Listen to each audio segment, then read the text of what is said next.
நம்ம வீட்ல ஒருத்தருக்கு பெட் மில்க் குடுத்தா தாங்க எழுந்தே வெளிய வருவாரு. இல்லைன்னா குடுக்குற வரைக்கும் அந்த பெட்லயே தான் இருப்பான். ஷஷன்னு பிடிக்கித்தான். கொஞ்சமா நட்ஸ் பவுடர் மட்டும் கலந்து குடுத்துட்டோம் அப்படின்னா, அவங்க அப்பா வந்து பால் குடுத்துருவாங்க. நான் அதுக்குள்ள லஞ்ச் ரெடி பண்ணிடலான்னு சொல்லி தான் வந்தேன். எல்லாத்துக்குமே ஃபேவரட்டான ஒரு லஞ்ச் மெனு தான். Lemon rice and potato fry தான். ரொம்ப ஈஸியான பொட்டேட்டோ ஃப்ரை எப்படி செய்யலான்னு பார்க்கலாங்களா? உங்களுக்கு உருளைக்கிழங்கு எந்த ஷேப்ல வேணுமோ கட் பண்ணிட்டு ஒரு 90% அளவு குக் பண்ணி எடுத்துக்கோங்க தண்ணியில. அதுக்கப்புறம் ஒரு பேன்ல கொஞ்சமா எண்ணெய் ஊத்தி சீரகம், சோம்பு, ஒரு 4 பல் பூண்டு தட்டி ஆட் பண்ணிக்கலாம். இது கூடயே கருவேப்பிலை ஆட் பண்ணோம் அப்படின்னா ஃப்ளேவர் ரொம்ப நல்லாயிருக்கும்.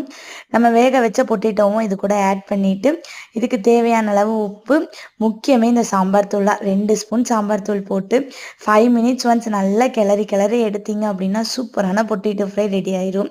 இது வந்து தயிர் சாதம், லெமன் சாதம் எல்லா வறுத்த சாப்பாட்டுக்குமே ரொம்ப நல்லாயிருக்கும். நீங்க ஸ்கூல் படிக்கும்போது அதிகமா என்ன லஞ்ச் மெனு கொண்டு போவீங்கன்னு சொல்லுங்க. நான் அடிக்கடி கொண்டு போறது இதுதாங்க.